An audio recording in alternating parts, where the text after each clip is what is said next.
رمضان کے احکامات بتائے گئے ہیں کہ رمضان کے روزے فرض ہیں تمہارے اوپر، اور اگر تم مسافر ہو یا بیمار ہو تو پھر تم بعد میں رکھو گے. یہ جو آیتیں ہیں وہاں ان آیتوں کے ذکر کرتے کرتے اچانک ایک آیت آتی ہے، وَإِذَا سَأَلَكَ عِبَادِي عَنِّي فَإِنِّي قَرِيبٌ، کہ اگر میرے بندے آپ سے میرے بارے میں پوچھیں تو آپ کہہ دیں کہ میں اپنے بندوں سے قریب ہوں، وہ جب بھی مجھے پکارتا ہے، کوئی بھی بندہ مجھے پکارتا ہے میں فوراً اسے جواب دیتا ہوں، لہٰذا وہ مجھے پکارتا رہے تاکہ وہ اور مجھ پر ایمان رکھتا رہے تاکہ وہ ہدایت پا سکے.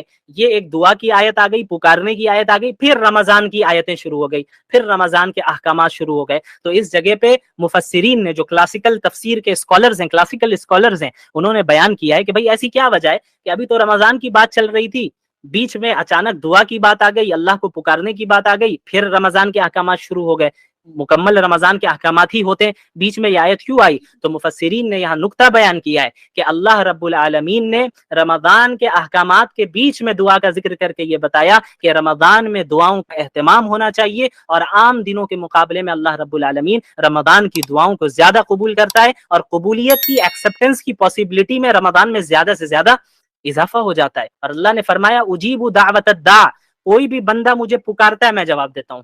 یا یہ نہیں کہا کہ کوئی عالم پکارے، کوئی بزرگ پکارے، کوئی ولی پکارے تبھی میں جواب دوں گا، نہیں، پکارنے والا مجھے پکارتا ہے. اب پکارنے والا جتنا بڑا گناہ گار ہو، وہ بھی ایک مرتبہ اللہ کو دل سے پکارے گا، اسی وقت اللہ رب العالمین جواب دیتے ہیں. تو یاد رکھیے رمضان کا مہینہ ایسا ہے جہاں اللہ نے رحمت کے دروازوں کو کھولا ہے اور آپ کو بلا رہا ہے.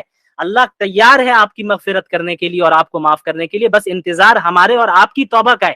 ہم بس توبہ کر کے رجوع کر لیں، اللہ تو منتظر ہے، اللہ انتظار کر رہا ہے کہ یہ میرا بندہ اور میری بندی میرے پاس کب لوٹ کر آئیں، یہ واپس لوٹ کر آئیں. اور اتنی اپارچونٹیز ہماری دنیا میں، اس دنیا میں اللہ نے ہمیں دے رکھی ہیں، اگر ہم ان تمام اپارچونٹیز کو ضائع کر دے رہے ہیں تو پھر کیا حاصل ہے؟ کچھ حاصل نہیں ہے. پھر رمضان میں اتنی اپارچونٹیز ہیں. عام دنوں میں اللہ کے نبی نے کیا فرمایا صلی اللہ علیہ وسلم کہ عام دنوں میں رات کے آخری حصے میں اللہ رب العالمین بندوں کی طرف متوجہ ہوتا ہے اور کیا کہتا ہے؟ کوئی ہے پکارنے والا جو مجھے پکارے تو میں اسے دوں، کوئی ہے رزق مانگنے والا میں اسے رزق دوں، کوئی ہے مغفرت طلب کرنے والا میں اسے معاف کروں. یہ ہر رات ہوتا ہے، رمضان میں نہیں، ہر رات ہوتا ہے. اب آپ بتائیے پورے سال یہ اپارچونٹی ہمارے پاس ہوتی ہے، لیکن ہم میں کتنے ایسے ہیں جو اس اپارچونٹی کو، اس کا صحیح فائدہ اٹھاتے ہیں؟ غور کرنے کی بات ہے. اور پھر رمضان کی اپارچونٹی الگ سے دے رکھی ہے اللہ نے، رمضان کے پورے مہینے. صحیح روایت ہے، کئی محدثین نے اس روایت کو صحیح قرار دیا ہے کہ رمضان کے ہر دن اور ہر رات اللہ رب العالمین ایک بڑی تعداد کو جہنم سے نجات دیتا ہے. تو ہمیں اللہ سے ہر وقت امید لگائے رکھنی ہے. افطار کے وقت بھی جو ہے دعا کا اہتمام کرنا ہے. عموماً عورتوں کا کیا مسئلہ ہوتا ہے کہ مجبور بھی ہو جاتی ہیں بیچاری کہ انہیں پکوڑے تلنے میں وہ مصروف ہے، اس وقت دعا کا اہتمام نہیں ہو رہا ہے. تو گھر والوں کو بھی سمجھنا چاہیے، مردوں کو بھی ان چیزوں کو میں کوپریٹ کرنا چاہیے کہ یہ مہینہ کھانے پینے کا نہیں ہے. ہاں جتنا آپ کر سکے اچھی بات ہے، لیکن ہر ایک کو عبادت کرنے کی توفیق دے، ایک دوسرے کا ہیلپ کرے. یہ نہیں کہ عورتیں غلام ہوتی ہیں، بیوی غلام ہوتی ہیں، باندیوں کی طرح کھٹتی رہے اور وہ کام کرتی رہے، آپ عبادت کرتے رہے ماشاءاللہ، یہ بھی نہیں. اور اسی طرح عورتوں کی بھی ذمہ داری ہے کہ یہ نہیں کہ شوہر خالی آپ کا ATM مشین ہے اور وہ جو ہے باہر سے بازار سے سامان لاتا رہے گا اور یہ کرتا رہے. آپ گھر میں جو ہے آرام سے رہنا چاہیے اور سامنے والا میرا شوہر جیسا بھی رہ رہا ہے کوئی فرق نہیں پڑتا، یہ بھی غلط ہے. یہ جو زندگی ہے ایک دوسرے کے ساتھ تعاون کر کے، ایک دوسرے سے محبت کر کے، ایک دوسرے کا خیال رکھ کے اور ایک دوسرے کے لیے قربانی دے کر آگے بڑھے گی. اور پھر اسی زندگی میں جب ہم ایک دوسرے کے لیے قربانی دیں گے، دنیاوی چیزوں میں بھی اور آخرت کی چیزوں میں بھی فکر کریں گے کہ بھائی میری بیوی نے نماز پڑھی یا نہیں پڑھی، میرے شوہر نے نماز پڑھی یا نہیں پڑھی، میرے والدین نے نماز پڑھی یا نہیں پڑھی، میری اولاد کو موقع ملا کہ نہیں ملا نماز پڑھنے کا. ان تمام چیزوں کا جب ہم لحاظ رکھیں گے تو ہمارے گھر میں ایک مبارک اور بابرکت اسلامی معاشرہ اور ماحول قائم ہو جائے گا. اور اللہ رب العالمین سے امید ہے کہ ہم اللہ کے مقرب بندوں میں شامل ہو جائیں گے. اور یہی روٹین رمضان سے ملتا جلتا روٹین، ظاہر ہے 100% روٹین تو پورے سال نہیں ہو سکتی، یہ تو رمضان کی خصوصیت ہے، لیکن ملتے جلتے روٹین پہ ہمیں رمضان کے بعد بھی عمل کرنا ہے. کیوں؟ رمضان کے بعد اگر ہم نے عمل نہیں کیا تو پھر یہ ایک بڑے خطرے کی بات ہے کہ کہیں رمضان کی عبادتیں ہماری ضائع تو نہیں ہو گئی، محنتیں ہماری ضائع تو نہیں ہو گئی. ہم اللہ کے نبی صلی اللہ علیہ وسلم سے محبت کرتے ہیں، عقل کا تقاضا ہے کہ ہم اللہ کے نبی صلی اللہ علیہ وسلم سے محبت کریں. کیونکہ آپ اگر دنیا والوں کو دیکھیں کہ ایک شخص دوسرے سے محبت کیوں کرتا ہے، اس کی کیا وجوہات ہیں، کیا اسباب ہیں، تو بنیادی طور پر 3 ریزنز ہمیں نظر آئیں گی. 3 وجوہات ایسی ہیں جن کی بنیاد پر اس دنیا میں کسی دنیا کے دوسرے ہی شخص سے محبت کی جاتی ہے. وہ 3 ریزنز کیا ہیں، 3 وجوہات کیا ہیں؟ سب سے پہلی وجہ ہے کہ جس سے محبت کی جا رہی ہے اس سے ہم نے محبت اس کے احسان کی بنیاد پہ کیا، کہ کسی شخص نے کسی دوسرے پر احسان کیا ہوا ہے تو جس پر احسان کیا گیا اسے ایک عقیدت ہو گئی، ایک محبت اس شخص سے جس نے اس کے اوپر احسان کیا ہے۔ دوسری وجہ کیا ہوتی ہے کہ ہم کسی کے اخلاق سے اور اس کے کردار سے متاثر ہو کر اس سے محبت کرنے لگتے ہیں، اس کے کیریکٹر سے متاثر ہو کر ہم محبت کرنے لگتے ہیں، یہ دوسری وجہ ہوئی۔ اور تیسری وجہ کیا ہے کہ ہم سامنے والے کی خوبصورتی کو دیکھ کر اس سے محبت کرنے لگتے ہیں۔ یہ 3 بنیادی وجوہات ہیں کہ اس دنیا میں ان وجوہات میں سے کسی ایک وجہ سے یا زیادہ سے زیادہ 2 وجہ سے، بہت کم ایسے سچویشنز ہیں جہاں پر تینوں وجہ پائی جائے اور اس سے انسان محبت کرتا ہے۔ تو اب ہم ان تینوں چیزوں کو رسول اللہ صلی اللہ علیہ وسلم کی زندگی میں دیکھتے ہیں، اور جب ہم اللہ کے نبی صلی اللہ علیہ وسلم کی زندگی کا مطالعہ کرتے ہیں اور ان کی شخصیت کو دیکھتے ہیں اور جانتے ہیں تو ہمیں معلوم چلتا ہے کہ رسول اللہ صلی اللہ علیہ وسلم کی ذات میں یہ تینوں چیزیں بیک وقت موجود ہیں، ایٹ اے ٹائم یہ تینوں ریزنز موجود ہیں اور بدرجہ اتم موجود ہے۔ مثال کے طور پر سب سے پہلی جو ریزن ہم نے بتائی وہ ہے احسان۔ کوئی کسی پر احسان کرے تو ہمیں اس سے محبت ہوتی ہے۔ اب آپ مجھے یہ بتائیں کہ ہم تو کوئی انسان اگر چھوٹا موٹا احسان بھی کرے تو اس سے متاثر ہو کر اس سے محبت کرنے لگتے ہیں، لیکن اللہ کے رسول صلی اللہ علیہ وسلم سے زیادہ بڑا احسان پوری انسانیت پر کس نے کیا؟ کسی نے نہیں۔ پوری انسانیت تاریکی میں، گمراہی میں مبتلا تھی، جہنم کے دہانے پر کھڑی تھی، لیکن اللہ کے رسول صلی اللہ علیہ وسلم کی بعثت ہوتی ہے اور آپ صلی اللہ علیہ وسلم کے ذریعے سے اللہ تعالیٰ نے پوری انسانیت کو راہ دکھائی۔ اگر اللہ کے رسول صلی اللہ علیہ وسلم نہیں آتے تو کیا ہمیں زندگی گزارنے کا طریقہ معلوم ہوتا؟ نہیں معلوم ہوتا۔ اور خصوصاً آپ جب ان واقعات کا مطالعہ کریں جب اللہ رب العالمین نے محمد الرسول اللہ صلی اللہ علیہ وسلم کو بعض ایسے اختیارات دیے کہ اگر آپ کہیں تو آپ کے دشمنوں کو ابھی ہلاک کر دیا جائے، ختم کر دیا جائے۔ طائف کا واقعہ ہم سب جانتے ہیں کہ کس طریقے سے اللہ کے نبی صلی اللہ علیہ وسلم کو طائف میں لہو لہان کیا گیا، ان کے پیچھے اوباشوں کو لگایا گیا، ان پر پتھراؤ کیے گئے، اور آپ صلی اللہ علیہ وسلم کے جسم سے خون بہتا رہا، یہاں تک کہ اللہ رب العالمین نے فرشتے کو بھیجا۔ صحیح روایت ہے، صحیح حدیث ہے، جس سے معلوم چلتا ہے کہ اللہ نے یہ اختیار دیا محمد الرسول اللہ صلی اللہ علیہ وسلم کو کہ اگر آپ چاہیں تو طائف والوں کو ابھی ختم کر دیا جائے، ابھی ختم کر دیں۔ تو اللہ کے نبی صلی اللہ علیہ وسلم نے فرمایا کہ نہیں، مجھے امید ہے کہ ان کی نسل سے ایسے افراد آئیں گے جو اللہ ماننے والے ہوں، اللہ کو ماننے والے ہوں گے۔ مسلمانوں کا کیا حال ہے؟ مسلمانوں کے متعلق اللہ کے نبی صلی اللہ علیہ وسلم نے پوری امت کے لیے، یعنی قیامت تک جتنے مسلمان آنے والے ہیں، صرف صحابہ نہیں، صحابہ کے لیے بھی، میرے لیے بھی اور آپ کے لیے بھی اپنے راتوں میں دعائیں کیا کرتے تھے۔ حضرت عائشہ رضی اللہ عنہا کا واقعہ معروف ہے کہ ایک مرتبہ اللہ کے نبی صلی اللہ علیہ وسلم نے ان کے لیے دعا فرمائی کہ یا اللہ حضرت عائشہ کے اگلے پچھلے تمام گناہوں کو معاف فرما دے۔ تو اس دعا سے اتنی زیادہ حضرت عائشہ خوش ہوئی کہ ہنستے ہنستے سر بھی جھکا دیا انہوں نے کہ اللہ کے نبی دعا فرما رہے ہیں میرے لیے، اور وہ بھی ایسی دعا کہ اگلے پچھلے تمام گناہوں کو معاف فرما دیں، کتنی بڑی بات ہے۔ تو اللہ کے نبی صلی اللہ علیہ وسلم نے فرمایا کہ عائشہ تمہیں اس دعا سے خوشی ہوئی؟ ظاہر ہے خوشی ہوئی۔ تو اللہ کے نبی صلی اللہ علیہ وسلم نے فرمایا کہ خدا کی قسم یہ وہ دعا ہے جو میں اپنی پوری امت کے لیے ہر وقت مانگتا ہوں، یعنی میرے لیے اور آپ کے لیے بھی اللہ کے نبی صلی اللہ علیہ وسلم یہ دعا مانگا کرتے تھے۔ یہ دعا آپ صلی اللہ علیہ وسلم اللہ رب العالمین سے مانگا کرتے تھے۔ ہم لوگوں پر کتنے احسانات اللہ رب العالمین نے اللہ کے نبی صلی اللہ علیہ وسلم کے ذریعے کروائے۔ اب آپ ایک جو اللہ کے نبی صلی اللہ علیہ وسلم نے کیا فرمایا، ایک صحیح روایت میں ہے کہ ہر نبی کو ایک دعا دی گئی، ایسی دعا جسے اللہ کبھی ریجیکٹ نہیں کرے گا۔ یعنی انبیاء کی دعا تو ایسی قابل قبول ہوتی ہے، لیکن اللہ رب العالمین اس بات کا پابند نہیں ہے کہ وہ نبی کی ہر دعا کو قبول کر لے۔ اللہ کرے گا، اپنے فضل سے کرے گا، اللہ تو کسی کا پابند نہیں ہے، لیکن اللہ رب العالمین نے ہر نبی کو ایک ایسی دعا دی ہے جس کے متعلق اللہ نے خود فرمایا کہ یہ ایک ایسی دعا ہوگی جسے میں ریجیکٹ نہیں کروں گا۔ تو انبیاء نے، پچھلے انبیاء نے ان دعاؤں کا استعمال کیا، حضرت نوح علیہ السلام نے بھی اور دیگر انبیاء نے بھی۔ حضرت نوح علیہ السلام 950 سال تک انہوں نے اپنی قوم میں دعوت کا کام کیا، لوگوں کو اسلام کی طرف بلایا، لیکن ماننے والے بہت تھوڑے رہے۔ ہر طرح سے کوشش کی لیکن نہ ماننے والے جو تھے انہوں نے ہر طرح سے انہیں تکلیف پہنچائی. آخر کار اللہ حضرت نوح نے دعا کی کہ اللہ اب انہیں ہلاک کر دیں، اب انہیں ختم کر دیں، اور پھر اللہ رب العالمین نے انہیں ہلاک کیا. کیونکہ ایک ایسی دعا انبیاء کو ملی جو کبھی ریجیکٹ نہیں ہوتی. اللہ کے نبی محمد الرسول اللہ صلی اللہ علیہ وسلم نے کیا فرمایا کہ اس دعا کو میں نے ابھی تک اس دنیا میں استعمال نہیں کیا ہے، اس آپشن کو میں نے ابھی تک استعمال نہیں کیا. حدیث کا مفہوم ہے اس کو میں نے قیامت کے دن کے لیے رکھا ہے کہ میں اس دن اپنی امت کے لیے سفارش کروں گا. اے اللہ آپ نے مجھے ایک دعا دی ہے، ایک ایسا موقع دیا ہے کہ جس کو آپ کبھی ریجیکٹ نہیں کریں گے. یہ اس کو حالانکہ دنیا اللہ کے نبی صلی اللہ علیہ وسلم سے زیادہ کسی نبی کو تکلیف نہیں پہنچائی گئی. جتنے انبیاء آئے سب سے زیادہ تکلیف اگر کسی کو پہنچائی گئی ہے تو وہ محمد رسول اللہ صلی اللہ علیہ وسلم. سب سے زیادہ تکلیف ہر اعتبار سے. تو اللہ کے نبی صلی اللہ علیہ وسلم چاہتے تو دنیا ہی میں اس کا استعمال کر لیتے. یہ دعا بھی مانگی جا سکتی تھی کہ یا اللہ معاملہ آسان فرما دے اور کوئی میری مخالفت نہ کرے، معاملہ آسان فرما دے، مجھے تکلیف نہ دی جائے، میرے گھر والوں کو شہید کیا جا رہا ہے، تکلیف پہنچائی جا رہی ہے، صحابہ کو شہید کیا جا رہا ہے، یہ نہ ہو. یہ بھی مانگی جا سکتی تھی یہ دعا.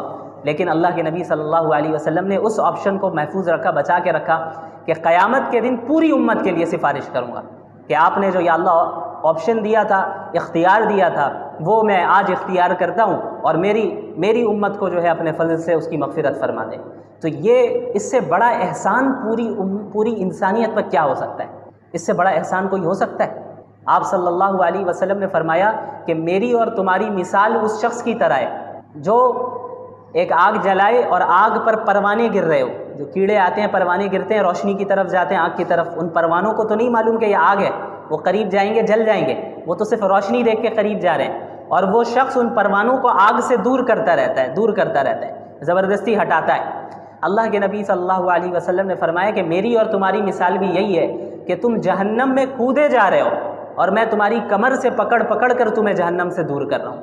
کہ تمہیں تو وہ روشنی نظر آ رہی ہے، تمہیں وہ جو دنیا کی چمک دمک ہے، جو زیب و زینت ہے، وہ تمہیں اٹریکٹ کر رہی ہے، تم اس کے قریب جا رہے ہو، لیکن اس کا نقصان کیا ہونے والا ہے تم ابھی نہیں جان رہے.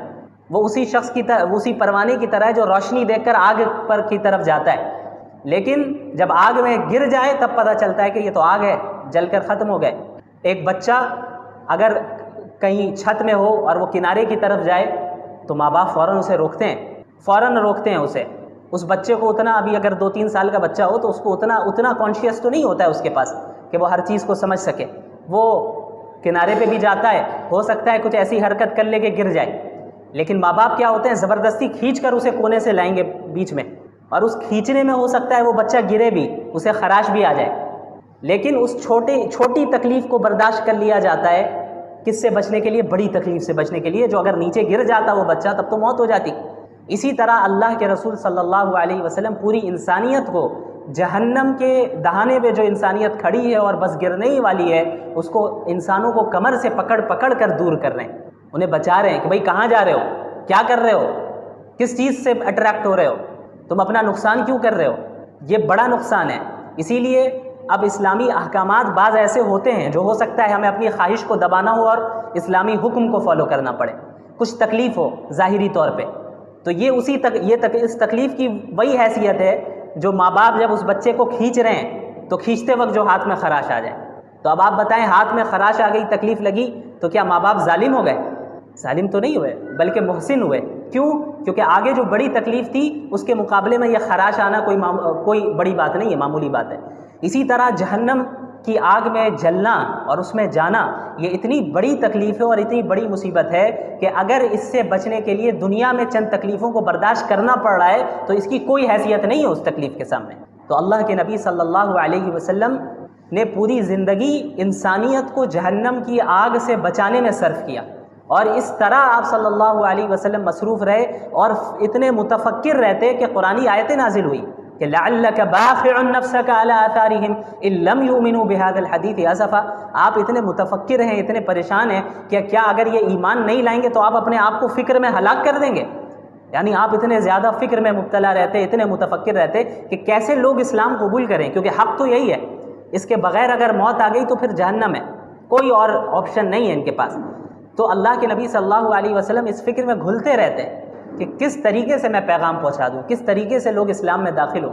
اور اتنے زیادہ متفکر ہوئے کہ اللہ کو یہ آیت اللہ نے نازل فرمائی کہ آپ کیا اپنے آپ کو فکر میں مبتلا کر کر کے ہلاک کر دیں گے؟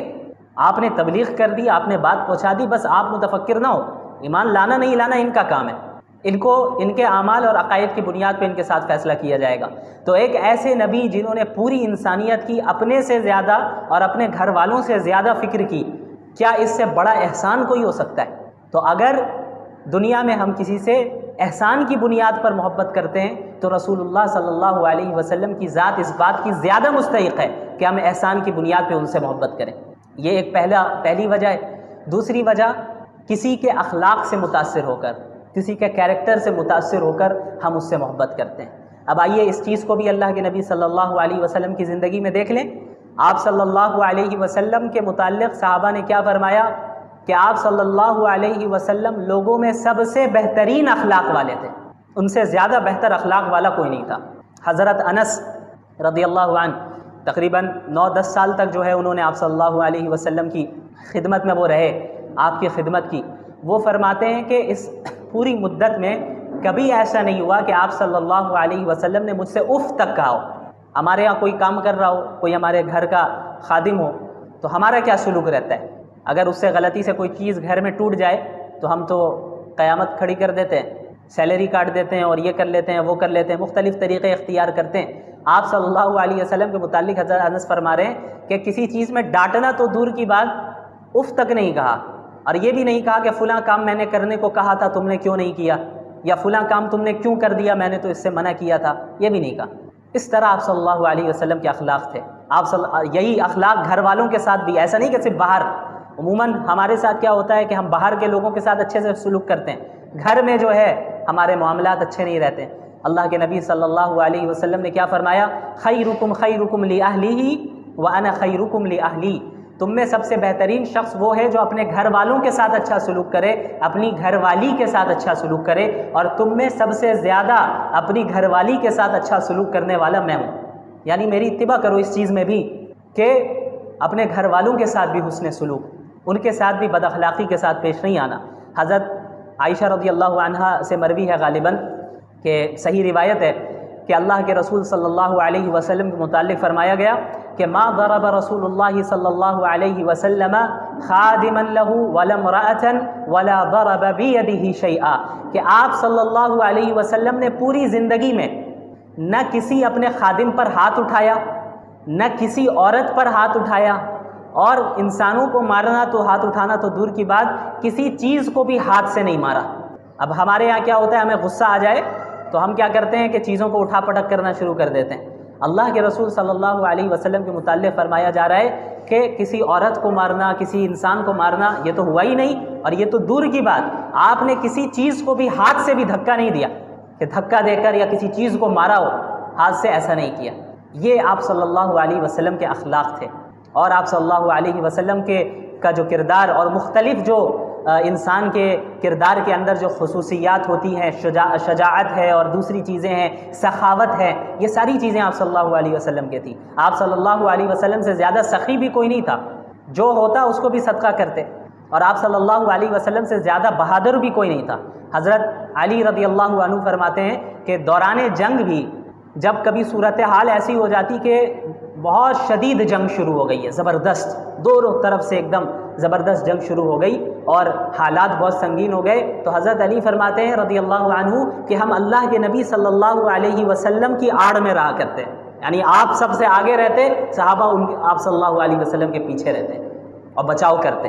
تو یہ آپ صلی اللہ علیہ وسلم کی بہادری بھی ہے، جو لیڈرشپ کی جو خصوصیات ہے، لیڈر ہونے کی، اور کیریکٹر کی جو دیگر خصوصیات ہے۔ ایک انسان کا ہم جو کہتے ہیں کہ کیریکٹر یہ بہت ہی درست ہے، بہت اچھا ہے، اس کے اخلاق بہت اچھے ہیں، وہ ساری چیزیں بیک وقت بدرجہ کمال آپ صلی اللہ علیہ وسلم کے اندر موجود تھی۔ تو اگر ہم کسی سے اس دنیا میں اچھے کیریکٹر اور اچھے اخلاق کی بنیاد پر محبت کرتے ہیں تو عقل کا یہ تقاضا ہے کہ اللہ کے نبی صلی اللہ علیہ وسلم کی ذات اس بات کی زیادہ مستحق ہے کہ اچھے اخلاق اور اچھے کیریکٹر کی بنیاد پر ان سے محبت کی جائے۔ تیسری چیز کیا ہے؟ خوبصورتی۔ کسی کی خوبصورتی کو دیکھ کر ہم متاثر ہو گئے، کسی کی کوئی زیادہ خوبصورت ہے تو ہم اس سے محبت کرنے لگ گئے۔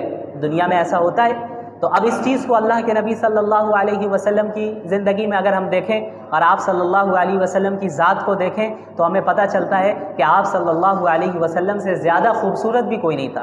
صحابہ نے جہاں یہ فرمایا کہ آپ صلی اللہ علیہ وسلم سے زیادہ با اخلاق کوئی نہیں تھا، وہیں یہ بھی فرمایا کہ آپ صلی اللہ علیہ وسلم سے زیادہ خوبصورت بھی کوئی نہیں تھا۔